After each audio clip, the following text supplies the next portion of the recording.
Nadaljujemo z drugim referatom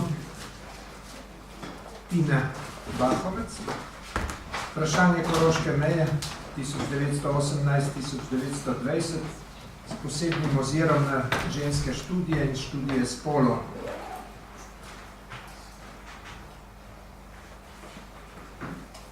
Zato prosim. Hvala za besedo, spoštovana publika.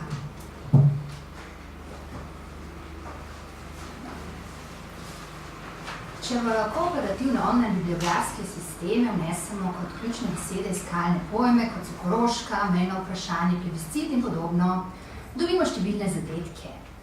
Pogosto so prispevki nastali ravno po priliki obletnic, vključujejo preglede literature in virov, različne pristope in seveda tudi razhajanja. Če ponovimo iskanje z dodatkom ženska, spol, moškost in podobno, je število rezultatov pično. Tudi v specializiranih katalogih in portalih, kot je Digitalna knjižnica Slovenije, Zgodovina Slovenije ali pa avstrijski portal znanja s posebnim ozirom na ženske in spol Ariadne, najdemo komaj kakšen znanstveni prispevek, delamo pa nekaj virov. V svojem referatu se bom torej osredotočila na to, kar ne vemo, kar je malo raziskano in o čemer je še malo zapisano in se morda tudi še nismo niti vprašali o boju za severno mejo in plebiscitu. In sicer z vidika ženskih študij in študij spolov, v povezavi z drugimi pristopi, kot so narodnostne študije, kritične študije moškosti, mirovne študije, vizualna zgodovina ali zgodovina telesa. Orisala bom nekatera manj znana dogajanja s tem povezana vprašanja in razmišljanja o spolu, zgodovinopisju in kulturi spominjanja, na nekaterih osrednjih področjih, od oboroženih bojev, preko društev, propagande, pa do primerjalnih in biografskih vidikov.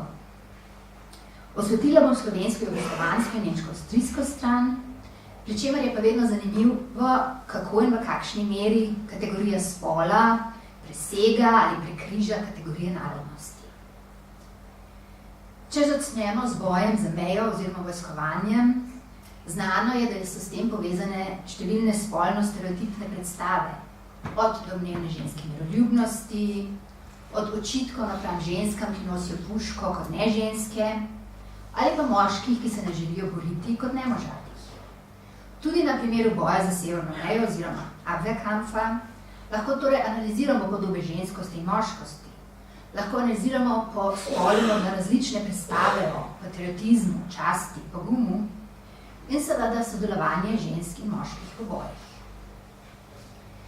Če pogledamo na primer konstrukcije hegemonske moškosti in nacionalnih samopodob, vidimo, da je Volkswehrovec, torej pripadnik avstrijskih enot Volkswehr, na slovenski strani simbol za ekscese in nasilje nad lokalnim prebivalstvom. Obratno je jugoslovanski oziroma srbski vojak, kot je to izrazil Dojer v analizi plebiscitne propagande, citiram, utelešenje osovraženega in brutalnega osvoboditelja. Konec citata. Seveda v virih, tako na primer v proavstrijski Kärntner Landsmannschaft, zasledimo številne podobitve tega vojaka, od grozečih, nadčloveško velikih, skoraj demonskih, pa do majhnih, smešnih, bežečih. Moškost je bila konotirana z militaristično-nacionalističnimi vidiki, kultura nacionalizma pa konstruirana tako, da je našla odziv v moških temah. V boju so se torej obe strani hvalili in apelirali na domnevne vojaško-moške kreposti in odlike, poguma, hladnokrvnosti, energičnosti in podobno. Poveljnik 4. armade Janković je o poslovitvi od vojaških oddelkov na Koroški fronti pohvalil, citiram junake, za njihovo veliko hrabrost, požrtvovanje, vztrajnost in trdno voljo, da se sovražnika premaga. Na prvi upodobitvi vidimo znanega majstra, na morda manj znani Smrekarjevi upodobitvi, kako energično rešuje priklenjeno personifikacijo Koroške pred kačo oziroma nemškim zmajem, v ozadju vojvodski presto. Torej, to je junaška upodobitev. Obratno, kot vidimo na upodobitvi v sredini, Moški, ki se niso hoteli boriti, so hitro veljali za poženščine, kot na Smrekarjevi karikaturi Narobe svet iz marca leta 1919, pod katero je pisalo, citiram, Janez se je v vojski utrudil, saj že vsega sit je bil, zato se je k peči zgrudil, da bi malo si počil. Mica pa je puška vzela, rekla je, to je junak, mislim, zdaj bo druga pela, če ne vzame nice vrag. Konec citata. V zvezi z boji velja omeniti tudi notranje jugoslovanske, nacionalno-spolno obeležene hierarhije, torej na eni strani možati pogumni Srbi, na drugi strani šibka Slovenija in šibki oziroma strahopetni Slovenci. Tako v Gasparjevi karikaturi januarja leta 19, čeden Srbin v uniformi pomaga majhni deklici Sloveniji poditi Nemca iz Korotana, zibelke slovenstva. Istega meseca v časopisu Jugoslavijo na primer beremo, sramota za nas, da se naši možje in fantje skrivajo doma za pečjo in se tiščijo ženskih kril, medtem ko naši junaški Srbi skrbijo s pravo domovinsko ljubeznijo in občudovanja vredno požrtvovalnostjo za našo svobodo. Konec citata. S tem v zvezi bi se lahko seveda tudi širše vprašali po izražanju slovenske narodne identitete skozi ženski princip, ali pa obratno, o preseganju slovenske narodne samopodobe kot narodna hlapcev skozi oboroženo borbo na drugi strani. Zaničevanje mevžastih moških so izražale tudi ženske. Tako je na primer slovensko dekle v Jugoslaviji v zvezi z ustanavljanjem prostovoljne legije koroških borcev zahtevalo, citiram, dolžnost vsake zavedne Slovenke je, da pove svojemu fantu v obraz, da je figar, ako prostovoljno ne vstopi v legijo. Le poglejte na Koroško, tam se celo ženske bojujejo, mi pa dajemo fantom potuho, da sede doma. Kdo naj ljubi takega zapečnega junaka, ki nima nikakega slovenskega ponosa? Konec citata. Seveda so ženske tudi na druge simbolične in materialne načine podpirale boje in vojake, na primer zbiranjem cigaret in perila za ranjence ali cvetja za padle. Nekatere ženske so, kot smo slišali, se tudi aktivno vključevali v boje. Tu mislim, da bi bilo potrebno pogledati predvsem tistih 13 tako imenovanih Abwehrkämpferinnen, ki so padle na avstrijski strani. Med njimi je znana Grete Schodeberg, rojena Klemenčič, ki je v tradicionalni vlogi skrbela za ranjence, ampak tudi prekoračevala okvir običajnega, ko je sodelovala pri reševanju strelnega orožja in tihotapila informacije, pri čemer so bili po nekem zapisu njeni lepi kodrasti lasje varno skrivališče za najvažnejše dokumente. Hvalili so jo kot junakinjo dolžnosti in junakinjo domovine, ki je pogumno gledala obličje smrti in tudi padla za ljubljeno koroško domovino. Sama v Celovcu stanujem nedaleč od ulice, poimenovane po njej. Nadalje bi veljalo vprašati po spolnem nasilju in posilstvih med boji za meje. V slovenskem in nemškem časopisju so večkrat omenjeni, na primer beremo v Jugoslaviji. V Grebinju so nemški vojaki hoteli posiliti na takorico gostilne pri P, pa se je dekletu posrečilo ubežati. Ženo nekega kmeta so, čeprav je bila noseča, posilili. Take omembe v časopisju so služile predvsem konstrukciji podobe vojaka nasprotnika, kot sovražnika, neciviliziranega divjaka, potrebno pa bi bilo seveda pregledati druge vire. Zaradi bojev in spreminjanja teritorialne oziroma državne pripadnosti zasledimo tudi številne migracije, preganjanja, begunstvo. In lahko torej vprašamo, kako so bile razlike za ženske in moške, glede vzrokov, številčnosti ali posledic teh fenomenov. Kako so podobne kot med svetovno vojno ženske zaradi neprisotnosti moških prevzemale nove naloge.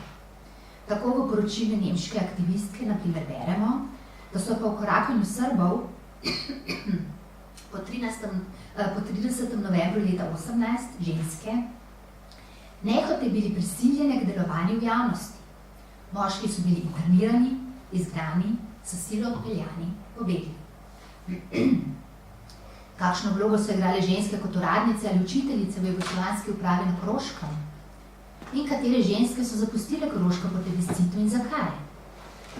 Kolegice so v referatu o uradnicah navedle tak zelo zanimiv primer povezan s Koroško. Če sedaj pogledamo politično propagandno stran, vidimo, da je seveda po eni strani politična nujnost in nacionalna ideologija naroda kot celote zahtevala vključitev vseh, torej tudi žensk. Po drugi strani pa je organiziranje pogosto še sledilo tradiciji delitve po spolu.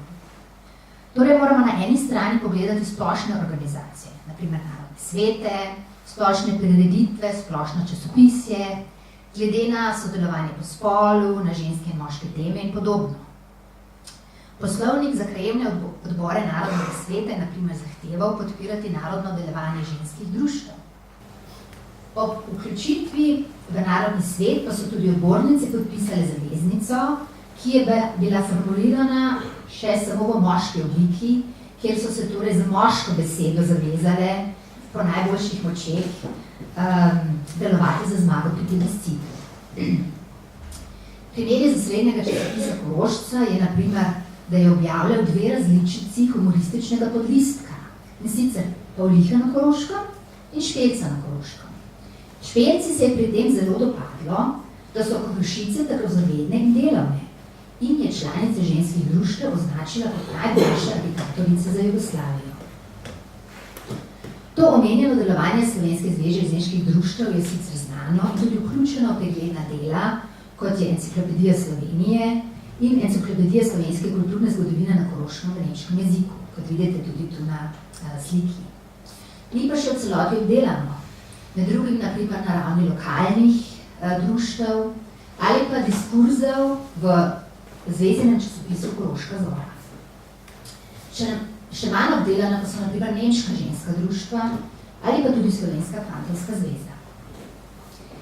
Bolje raziskana je propaganda pod vidikom spola, saj je že precej slikovnega in pisnega gradiva analiziranega glede na to, kako se je obračalo na ženske oziroma moške, kako je uporabljalo spolno stereotipne predstave ali domnevno ženske oziroma moške teme. Naj navedem nekaj primerov, začenši z žensko volilno pravico. Saint-Germainska mirovna pogodba je, kot je znano, določala, da imajo pri plebiscitu osebe brez razlike glede na spol volilno pravico. Deloma pa zasledimo, morda samo kot sredstvo propagande, diskusijo o tem, kdo želi ženska priznati to volilno pravico ali pa ne. Znano je, da je argument, da bodo ženske v Avstriji imele volilno pravico za razliko od Jugoslavije, igral veliko vlogo v proavstrijski propagandi, pri čemer je bil del spolno stereotipizirane negativne podobe neciviliziranega Balkana, kjer menda razstajajo spolne bolezni, kjer je ženska nepismena, brez političnih in socialnih pravic in služnja v hiši polni umazanije in sna. Pred militarizmom in moško vojaško obveznostjo v Jugoslaviji je avstrijska stran, kot je znano, svarila moške, pa tudi ženske, kot matere, žene in sestre. Obratno je slovenska stran v letakih, v upodobitvah manj, ampak v nekem pismu koroških deklet zavednih fantov skušala razveljaviti to nemško strašilo vojaščino in je apelirala na slovenske fante: ne bodite mevže, ne dajte se preplašiti. Dekletom menda ni šlo v glavo, da so pred med vojsko, torej svetovno vojno, Nemci najbolj častili in slavili vojaščino, sedaj pa, ko so bili tepeni, naenkrat ne marajo vojaščine. Zaradi njihove, citiram, razbojniške nature jim je Antanta tudi prepovedala imeti vojake. Pismo je na to omenilo turške, nemške in volksderovske napade in retorično vprašalo: ali naj mi ženske oblečemo hlače, da bi pognale take razbojnike? Sicer pa je prikazalo vojaško predvsem kot defenzivno, saj, citiram, vojaki so potrebni, da ohranijo mir in red, da poženejo sovražnike iz dežele. Gotovo pa niso vojaki zato, da bi druge napadli. Tudi Jugoslaviji ne misli nikogar napasti. Kot smo videli že včeraj, preskrba in prehrana je važen povod za agitacijo žensk in tako je bilo tudi pred plebiscitom v govorih na ženskih shodih, v letakih, kot temle, ki se obrača na mico, ali pa pri razdeljevanju cenejšega in brezplačnega propagandnega sladkorja preko ženskih društev. Nadalje je slovenska stran svarila pred razpadom Krščanske zakonske zveze in ločitvijo dovoljene v Avstriji. Tudi tukaj vidimo nek mali letak. V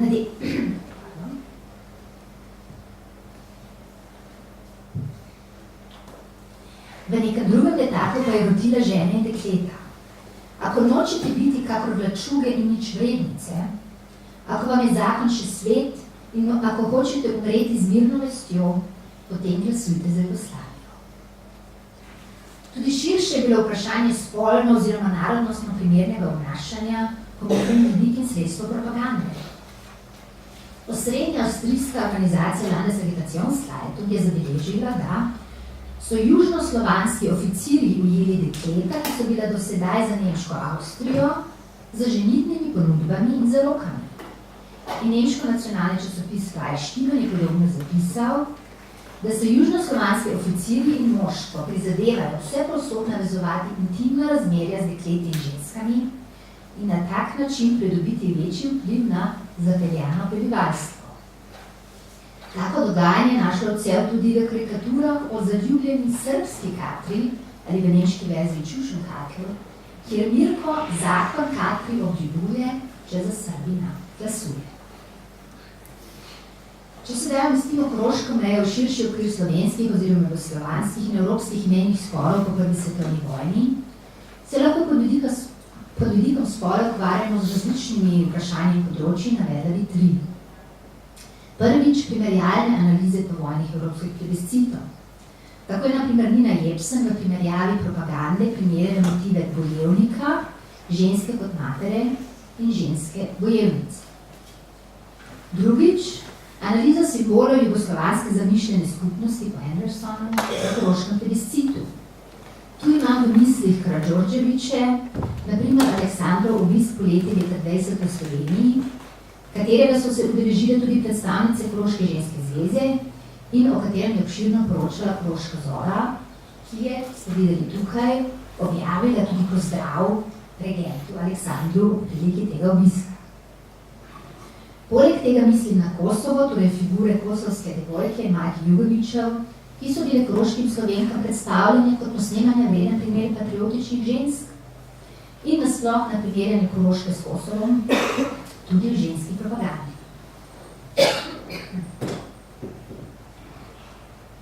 Tretjič, delovanje jugoslovanskih in mednarodnih ženskih društev in posameznic za meje in s tem povezano vprašanja o jugoslovanstvu žensk, o ženski solidarnosti in o metodah in možnostih vpliva na mednarodno politiko in diplomacijo. Tako so spomladi leta 19 ženska protestna zborovanja proti nasilni italijanski in nemški okupaciji naše slovanske zemlje potekala v večjih mestih širom Slovenije in Jugoslavije ob podpori raznih organizacij in posameznic. Na ljubljanskem srečanju sprejeta protestna resolucija je rotila zastopnike vseh narodov na mirovni konferenci, da ne odnehajo od načel pravičnosti in samoodločbe. Formulirano je bilo tudi pismo hčerki ameriškega predsednika Wilsona, kjer se je naprošalo, da zastavi pri očetu svojo besedo za pravično stvar našega zatiranega naroda. Omenjena protestna resolucija je bila prevedena v češčino in, kot je zabeležilo Ljubljansko splošno žensko društvo, smo se obrnili tudi na sestre Čehinje, da nam pomagajo klicati v svet, kako vrstastna krivica se nam godi, ko se šopiri lahki Nemec na naši slovenski grudi. In češke sestre so se odzvali, med drugim pisateljica Presova, avtorica Koroških pripovedk, ali pa konferenca žen Češke državnopravne demokracije, ki je poslala brzoravni pozdrav kot izraz mučnega vtisa in žalosti, ker doslej pri urejevanju jugoslovanskih mej še ni zadovoljeno vaših pravičnih zahtev. Narodna ženska zveza Srbo-Hrvatov in Slovencev je na svojih prvih kongresih septembra leta 19 v Beogradu in julija leta 20 v Zagrebu tematizirala mejna vprašanja, trpljenje prebivalstva v okupiranih oziroma spolnih teritorijih. Koroška ženska zveza ženskih društev je pristopila tej jugoslovanski zvezi in njeni zastopnici na Zagrebškem kongresu sta bili deležni deklarativne in finančne podpore. Začetkom maja leta 19, torej v času ostrih bojev in slovenskega vojaškega poraza na Koroškem, je demokratsko udruženje Jugoslovenskih žena skupščina v Zagrebu poslalo pismo dragim sestram Slovenkam, ki je pisalo: Nesreča, ki je težko preizkušena Slovence, od katerih četrtina trpi pod italijansko okupacijo, sedaj zaletela spet v tužni Koroški, je globoko razžalostila naša srca in vam pošiljamo izraz našega globokega sožalja. In še nekaj dni pred plebiscitom 6. oktobra je 12 srbskih ženskih društv priredilo v Beogradu veliko manifestačno zborovanje za osvoboditev koroških bratov in sester iz nemškega suženjstva. Ko smo torej videli, veliko žensk se aktivno angažiralo za Koroško in druge meje, vendar o teh ženskah pogosto ne vemo veliko. In kjer je še kar nekaj belih list glede življenja in delovanja posameznic, se moram tako rekoč ob podvojitvi hierarhij spomina in pozabe osredotočiti na znane osebnosti. Tu velja navesti predvsem Angelo Piskarnik, ki se je v zadnjih letih močneje zasidrala v javnost spominov, med drugim preko dokumentarnega filma leta 12 in šele pred nekaj dni s pomenovanjem Parka v Ljubljani. Vendar pri tem njeno delovanje za časa plebiscita je ena osrednjih organizatork in govornic ni tako zelo v središču spomina. V memoarskih in drugih delih Slovenk, kot so Milka Hartmann, Angela Vode, Zofka Kveder ali Pavla Hočevar, je našlo eno vprašanje po vojni svoje mesto. Vode je v besedilu aktivnost slovenskih učiteljic vključila poglavje Boj Koroške za svoj obstanek, kjer je pohvalno opisala delovanje učiteljic. V svojih spominih pa je kritizirala odnos socialistične stranke do koroškega vprašanja in omenila, da ker stranka ni hotela poslati svojih predavateljev, je nekateri na svoje roke dala denar strankinega fonda, da so šli propagirati naše slovenske interese. Kveder je v svoji reviji Ženski svet, Jugoslovenska žena, objavljala članke o mejah, med drugim o tem, kakšno vlogo igra pri plebiscitu Koroška žena, ter podporne izjave Čehi, ki sem jih omenila. Hočevar je osvetlila protestno zborovanje spomladi leta 19, Hartmannova pa je v biografsko obarvanem članku, ki je šel po drugi svetovni vojni, opisovala, kako se je plebiscitnega propagandnega boja Koroška Slovenka udeleževala za vso vnemo in kako so zavedna dekleta dobivala nizkotna in sramotilna in grozilna pisma. Po drugi strani pa Franc Petek, medvojni koroški slovenski deželni poslanec, v svojih spominih v poglavju nekaj misli o plebiscitu omeni ženske samo dvakrat, od tega enkrat na slovenski strani, ko ob poudarku vloge duhovščine zapiše: organizacijski centri plebiscitne agitacije so bili faroži, glavni aktivisti pa faroški kuharice. Če torej tudi s temi biografskimi primeri podkrepimo sledeči zaključek. Iz vidika ženskih študij in študij spolov v obravnavi koroškega menjega vprašanja še naletimo na številne belilise, na pozabo, nevidnost in organizacije. Po drugi strani pa nudijo te vidiki zanimiv in ploden, morda tudi subverziven potencial za zgodovinsko stroko in spominsko kulturo. Morda bo ta potencial ob stoletnici plebiscita čez 2 leti še bolje izkoriščen kot doslej. Vsaj koncept koroške deželne razstave, ki participativno vabi k sodelovanju, poudarja žensko volilno pravico in navede gender med presečnimi temami. Bomo videli. Hvala za vašo pozornost.